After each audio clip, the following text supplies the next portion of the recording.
Hey, welcome to today's video on the truth about fasting, how it resets your body. So if you've been feeling like you're drained, you have brain fog, or your energy just is like a roller coaster, you never feel that consistency, then you're going to love today's video where I'm going to provide you a lot of clarity on the lifestyle and the habits that you need to sustain that incorporate fasting within it. So I'm going to start with saying welcome to anyone that is new to my channel, because I am really loving producing this content around using energy as our most valuable currency. And I'm starting to see how so many other people are starting to understand the importance of looking at life through the lens of energy management, energy optimization. What can we do with it? How can we have more of it? How can we keep it consistent? So if you like the sound of that and you've not already subscribed, then what are you waiting for? Subscribe to the channel. And I'm going to make sure that I do my best to share all the things that I look at when I'm coaching my clients to have these lifestyle habits that are sustainable, and the things that I have learned over a decade of really trying to make sure that energy is really focused and intention, and I have enough of it to be able to create the impact that I want to do in the world. So today is about fasting, so let's jump into that. So one of the things that I always notice in things that are really realistic and sustainable is they get given these terminologies, these marketing names. Most of them come from the US, and fasting, you may have heard of intermittent fasting, that's just another one of them. But the truth is, human beings have always incorporated fasting. Even if you look at a lot of ancient wisdoms or religions, I mean, look at Ramadan, right? Fasting has always been something that's been part of the human lifestyle. And I want you to remember that this is not you trying something new. This is more of a going back and returning to the natural biology that you have, which is that human beings were designed for feast and famine. It's hard to imagine now for so many of us, especially if you're watching this channel. We have such an abundance of food available. If anything, one of our biggest problems at the moment is that we have too much availability of food, right? Think about it. Like, food is everywhere. You have your fridge so nearby to you. You have all the shops, all the corner shops, the supermarkets. You step out your door, think about how many fast food junk places you have available to that are nearby, food delivery services that will deliver food to you. This is something that's new for us as a human species. So our challenge for most of us, and definitely those that are watching this, are having too much food availability. But our biology was designed to go long periods of time without food. And then when we had food, we'd gorge it. Like, we could sit under a tree and like a fruit tree and go, oh my gosh, and just gorge on all the fruits, the berries, whatever it was that was available on that season, in that time, because we weren't absolutely confident when our next meal would be. So I want to give you the confidence that there may be some ailments that some people are going through where fasting may not be the most suitable time. But for a lot of us, fasting is something that we are going back to as a natural way of our relationship with food. And let's go into, obviously today, about some of why we want to make sure that fasting is something that we want to be considering. So one of the things is that when we look at human beings, I always like to think about things that we've done for thousands of years. And when we are designed to be a mammal that is living in nature, not these concrete buildings that we find ourselves living and working in, we are governed by the rules of nature. So one of the obvious ones is the sunrise and the sunset. That used to determine so much of our lifestyle. It meant whether we have light or not, right? It meant that it governed our hormones, we were regulated to what we now call circadian rhythm, right? That 24-hour biological cycle regulates our sleeping time. So when we look at fasting, one of the easiest things to think about is using the sun as the way to measure when you are going to be having the most success in having your energy and therefore to fast already, or when you are actually trying to receive energy. Okay, so what do I mean by that? What I mean, let's clarify, is as the sun comes up, it regulates your natural biological clock. As the sun wakes up, if you are designed to be in nature and you allow yourselves to try to get that lifestyle that's as close to that, what does that mean? It means also being able to see the sun coming up in the morning. Or if you miss as the sun rises, being able to put your eyes into the sunrise as early as you can to start stimulating certain hormones. So for example, that is the vitamin D, that's the light switch inside our body. That is shutting down the melatonin that gave us the deep restorative sleep. And then as the sun comes up into the sky, this is what's really helping us to govern our digestive fire, our metabolism, our body's ability to use energy more efficiently. So when the sun is in the highest point in the sky, we've got our metabolism, our digestive fire is roaring. We've got so much more fuel, more fire to burn the fuel that we can consume. And as the sun is setting, now we're starting to lose that natural fire in the body. So using the sunrise and sunset can allow you to understand the natural energy cycle that the body goes through within a 24 hours. Now, I won't go into this video, the details, the nuances between men and women, because men, of course, biologically are more wired to 24-hour biological clock, and we're more wired to 28-day biological clock. So we'll talk about that definitely in another video. So one of the things I wanted to talk to you about was, I really wanted to talk about not starting the day in the wrong way. So fasting is one of those things that, depending on what you did the day before, will depend on the success of your fast. But I want you to try to think about, like, how can I build a fast that works with the natural rhythms of nature?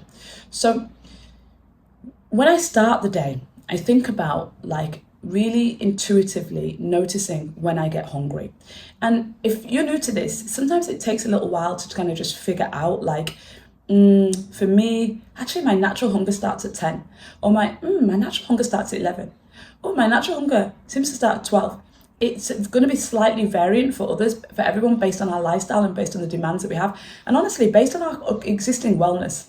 But you want to find what that pattern is. Now, for most of us, I was speaking to a client the other day and she said, I actually noticed that I start to get hungry at 11, but I eat at 12. So what's she doing there? She's actually forcing her body to wait until it's convenient. She's shifted it around her life and her work demands as opposed to what her body needs. And we need to have a little bit of both. So let's say the work demands for her is 12 o'clock is when she eats, because that's when she gets her lunch break. It may be that she knows that she gets hungry at 11, so she has to prepare something that she can eat at 11. And so we have to kind of work with both. Of course, we have to be realistic and work with the life that we've got, but we can't work with the life that we've got, work demands, relationship demands, family demands, friends demands, and then ignore our actual body's natural needs. So figuring out that starting time is going to be really important. Now, then as you go into the middle of the day, what you're going to find is that when the sun is at the highest point in the day, depending on when you've ate, you're probably not going to find that you need to have like 12 o'clock, like what most people think is the natural lunchtime. It's probably going to end up being a little bit later. So if the sun is at the highest, like 12, 1 o'clock, right? And you start thinking about, okay, a little bit later now because I've eaten already, then for a lot of us, that might be like 2, 3 o'clock. But again, because we have the benefit of the sun being able to really give us more of that digestive fire, we really want to make sure that we have more of a larger meal then. So we really want to make sure that we benefit from using our digestive fire being much higher, and using that as a time in which we can consume much of a larger meal. And in that meal, I won't really go into the details in that meal, but what we eat obviously is really important. And I think the basics of that is making sure that we get protein, or the building blocks for our cells, in there, because that's really one of those essential macronutrients. And then thinking about our fuel sources, right? Our major fuel sources are from fats, good healthy fats, and carbohydrates, right? So the carbohydrates, since they all convert to sugar, we're really looking for fats as being our primary energy source, and carbohydrates to supplement that if and when needed based on the activities that we have that day. Then as we go into the evening, then of course, if you think about following that, and I'm not saying by any means that everybody should eat 3 meals a day. I prefer to do 1 to 2 meals, which really goes back to mimicking how we were naturally designed to not have all these meals available. But let's say we go into the evening, you're not going to need that big heavy meal that you've been conditioned to have because of your working hours, because of the life that most people live around us. You're going to find that if you are in need of something, it's going to be something a lot lighter. And so that's perfect, because if you think about, the sun is coming out of the sky now, probably sunset, and so you don't have as much digestive fire. And so this is where you want to go for something lighter and definitely something smaller. So I know, in England we used to have this phrase, breakfast like a king, lunch like a prince, dinner like a pauper. And it's so true. But actually, when I really think about it, you can have breakfast or lunch like a king. But as long as you have dinner like a pauper, that naturally goes with that cycle. And again, that's making an assumption there that even if you're having 3 meals a day. I also think about different cultures around the world and how, I think about the Spanish where I spent all my summers, and they have the siesta. So I absolutely can see how they naturally gravitated to having that break in the middle of the day where they have that big meal. And usually, if you think about where that comes from, it comes from getting off working on the land when the sun is in the middle of the sky and it's really scorching, and maybe the intensity of the heat would be so hard for us working on the land. And so we would go in, we'd convene, and we would eat at that time. So this works well with what we see about how we literally were raised to work with the land, be on the land, live in the land. And certain cultures, they naturally had that, and we've just forgotten it as we've adapted the modern day lifestyle. So I want to bust this idea that fasting is about starvation, because that's a way that most people don't fast correctly. I was speaking to a good friend, and he was mentioning that, I was actually suggesting that sleep is his priority. And he was saying, actually, I think that I definitely need to prioritize that, because my food is absolutely fantastic, and I don't eat breakfast, so I get that fasting then anyway, and then I have my lunch with protein, and then I have my dinner. But the thing is, I actually know his day-to-day patterns, and actually what he starts his day with around 10 o'clock is coffee with milk. So he's actually thinking that he's fasting because he's missing his breakfast, but he's breaking the fast with the dairy from the milk and the coffee, right?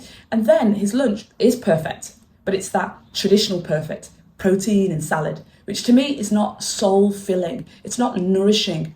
I really like to see more warm foods, more starchy foods in there that are going to really give you complete, rather than you just ticking the box of I'm healthy because I have a salad and protein. So there was that. And then that meal, obviously it tends to be around lunchtime because that fits into his lunch break at work in the typical office hour structure. And then he comes home from work and then has that evening meal, and he works late, so he doesn't leave work till 7, sometimes 8 o'clock. So guess what? He's eating, our sunset here in Singapore is around 7 p.m. So he's eating his main meal of the day at 9 p.m. 9 p.m. is 2 hours after sunset. 9 p.m. for a heavy meal is going to really take some time to digest. If you want to get to bed so that you have a really good deep restorative sleep, you really want to be aiming for around 10 o'clock. Because what we really want is that deep restorative sleep. We want the liver to do its detox and repair, and there is a clock internally that our body goes through and repair.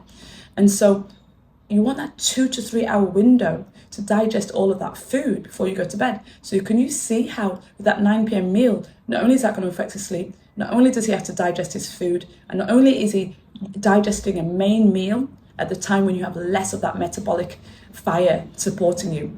And so I see so many times people using the right method, like fasting, in the wrong way. People are starving themselves, and because they're starving themselves, they're snacking on certain things and thinking that because they missed their main meal, they're fasting. Fasting is not about starvation.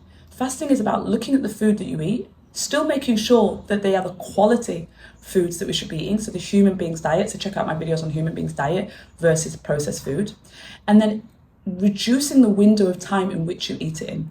And the big tip here that I think that he missed in the right way, the wrong method, is that actually that evening meal is like really important, because if that evening meal could be swapped to the morning meal, that is so much more effective.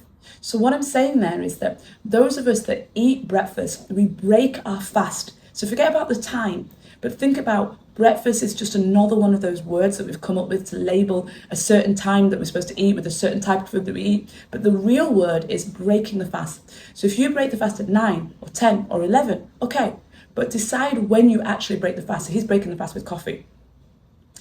So when you break that fast, you want to get all those nutrients in that are really important, right? Because the body is like a sponge, it's going to absorb everything in.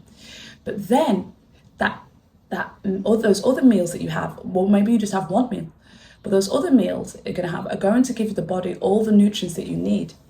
And so then in the evening, when the sun sets, you have this window of time where your body now has everything it needs. It's got the nutrients, it feels nourished, it feels supported. And now from there, you can use that evening when the sun is not in the sky to really start reaping in the benefits of fasting, which is now your body utilizing all of the stores of energy that it has, you getting those vitamins, getting those minerals, getting those nutrients that you've taken from the food, and actually getting to work on rest and repair instead of digesting food. So missing the evening meal is probably going to give you that efficiency over the morning, missing the morning meal. But again, this is going to be, the nuances of this is going to be so different for everybody. So you're not going to want to see it as missing. You're going to want to see missing a meal. You're going to want to see it as making sure that your body's got the right nutrients and that you're not overloading it in the evening, but there you're pulling back a lot more on that evening digestion where you don't have that metabolic fire happening. And you're probably stacking that more up at the beginning of the day when you've got a lot of time. You've got the sun working with your metabolism, giving you that digestive fire. You've got a lot more time to therefore really digest and assimilate all of those foods. So the point there is really about right method, wrong way. Not starving. We're not starving ourselves in fasting. We're reducing the window of eating that we're doing. Now I want to talk about some of the real things that you're going to really receive as a way of living this way. One of them is the insulin resistance that we see, the ability for people to be able to have a balanced blood sugar. When we do fasting, it really gets that body to use energy from our fat stores instead of using it from the foods that we're eating. So the foods that we're eating, especially when we're using sugary foods or carbohydrates which convert to sugar, they are basically giving us our energy. And then what the body is doing is very cleverly, it's being efficient with its use of energy. So it's not tapping into the stored energy that you have in your body, the excess belly fat that you have on your stomach or your hips or your thighs, wherever you want to lose it. It's not tapping into that because you keep on giving it this fast source of energy. So it's like, why do I need to tap into those stores? So if you're somebody that is either pre-diabetic or notice that you seem to rely on the sugar, rely on snacking, rely on constantly having to eat, this is going to help you balance your blood sugar. So you're going to become more metabolically fit. So fasting is a metabolic reset. It resets your body to be a fat burner. One of the things I always share with my clients is turning them into a fat burning machine so that they can be very efficient with how they use their energy. It's a bit like having a barbecue. And let's say I said to you, I want you to do barbecue, and I've got friends coming at lunch, but then some are going to come in late afternoon at 3-4 o'clock, and some are going to come early evening. So I need you to keep the fire going all day. Now, I'm going to give you 2 fuel sources. You decide which one you want to use. I'll give you charcoal, or I'll give you paper. I ask you now, which one would you choose? Bearing in mind the plan, the strategy. You would take charcoal, right? And that's because you know the charcoal is a slow burning fuel. It's very efficient. It will burn in the fire and it will turn into those embers as the ash comes, and it will simmer slowly until it goes out. But the paper will go be like poof, and you are going to have to keep on topping it up, right? So I want you to understand that charcoal is like you using fats as your main fuel source of energy. And that paper is like you using carbohydrates, or even worse, refined sugars, as your fuel source of energy.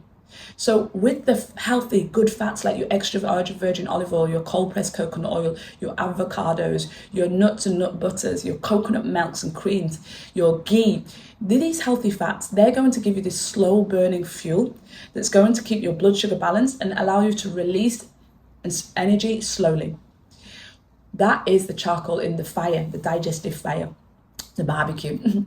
And the carbohydrates, which convert to sugar, and depending on the type of carbohydrates you have, the more complex the carbohydrate, right, versus the more processed carbohydrates, right? So when we think about flour, we think about highly processed carbohydrates. Again, different flours have different qualities, right? When we think of like, a grain in its full form, or a potato, or a yam, or a cassava that has carbohydrate content that's higher, that's in its full form, that's going to convert to sugar a lot slower. So this is the glycemic index measurements. So those are still going to require you to keep on topping up constantly. And if we think about most people, what are their food sources? Their bread, it's pasta, it's noodles, it's pastries, it's biscuits. this is going to be like that paper that keeps on needing you to top it up. And so I want you to see your body as a fat burning machine and giving it the absolute best source of energy that goes slower and more efficiently. And so that's going to come from your healthy fast, clearly, than the carbohydrates. So we're not scared of carbohydrates. We just know when to use our energy sources more efficiently. So that's going to balance blood sugar. This is going to create this harmony in the body so we don't become insulin resistant.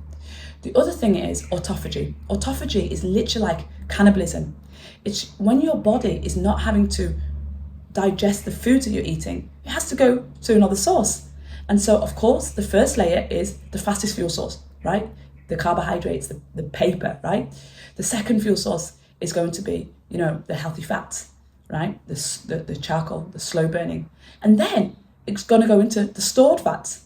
But then in that process, there's something that happens where literally the cell starts to eat itself. And in that eating itself, it regenerates and creates new cells. And that process is called autophagy.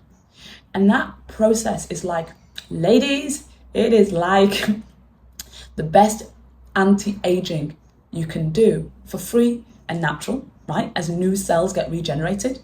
Look at all the things that we're thinking about now, peptides, stem cell, and we have this beautiful process that we can build into our lifestyle that can help that natural cell regeneration to be promoted. So I love looking at autophagy. Also, by a combination of all of these things, this is what's going to allow you to be able to go without eating for longer periods of time. So there is a time thing. I don't know if you notice how much time you can spend thinking about food, preparing food, getting food, but when your body can naturally go longer periods of time without food, this makes you efficient with your energy and your time. So this is such a beautiful part of fasting where, like this morning, I don't know what time it is now, honestly. I think it's about 11:30, 12 o'clock, and I can feel I'm ready to eat after this.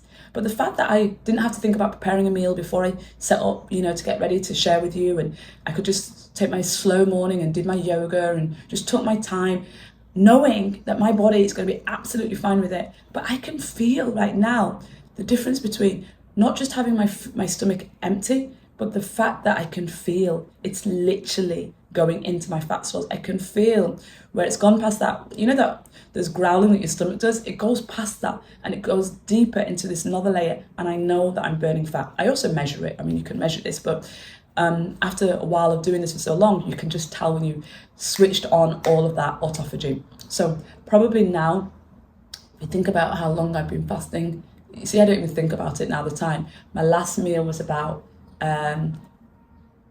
7:30 yesterday evening. So it's just natural to me now. It's just a natural way of life. And again, being a woman, I honour the cycles. So I love the work of Dr. Mandy Felt. I've got this right, Dr. Mandy.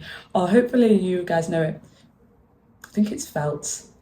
I might have to share a link on that one because my mind's gone blank on her surname. But she's like if you search this, Fast Like a Girl, that's her book. And she's just brilliant because she, especially for women, she really teaches you the nuances of our natural cycle, our 28-day cycle, and how to fast within that. And so it's really important to honour that as for women fasting, we also have to be really conscious, like the week before we're menstruating. Then that's a time when I'm not going into fasting. I'm just following my body and I'm just, eating. And sometimes I notice because I've trained my body to go longer windows, of course I can fast still for longer time, but I don't force it. So I, think about this kind of like really breaking the fast at a good time. And I tend to on those times eat a little bit more like 7, 8 o'clock. Of course, eating after 7 o'clock for me goes out the window when I'm going out for dinner because again, I'm not binary on these things. I'm not black and white, but definitely the week before my period, I'm usually likely to be okay with having that later meal. Whereas when it's summer, when I'm ovulating, I know that I can stop. I can have my last meal at 4, 5 o'clock and be absolutely fine until the next morning. And that next morning could be like 10, even 11 o'clock, and I'm absolutely fine. And I've trained myself. I've done 7 days fasting. Sorry, that's not even the longest period. I've done 11 days of fasting, right? So I know, my mind knows psychologically that I can do it. And then I typically will try to always do a 24-hour fast like once a week. I've not been as disciplined around that lately, so I just flow with what my body wants at the time. And then a 3 to 5 day fast, I like to do that every 3 months. So this is something that you don't want to start with, you want to work your way up to it, but knowing that this is our natural state is so important. Then I want to talk about other things that can be benefits. Inflammation. If you've been, for me, it's my digestive system is the first place to shut down. So the inflammation, the bloating, this is something that fasting can really help, because instead of your body using all that energy to digest food or do all that, it can get to repair on something that might be an injury, right? Or something that might be, it just didn't have time to work on because you keep on feeding yourself and therefore it has to use all the energy to digest food. So inflammation for women, balancing our hormones. Again, if we're constantly eating, then we've got these ghrelin and leptin, these are the hunger hormones that are going off, and we're trying to use willpower to reduce our food and to restrict our diets, when actually all we need to do is incorporate a little bit of discipline in the eating window so our body gets used to that, and that helps us to balance our hormones. So that, and of course just feeling, because now your energy is being used way more efficiently, you have this consistent flow of energy instead of these high peaks and these crashes. So these are some of the benefits that you're going to really experience from incorporating fasting in the right way, so using the right method in the right way, and just seeing this as part of a lifestyle.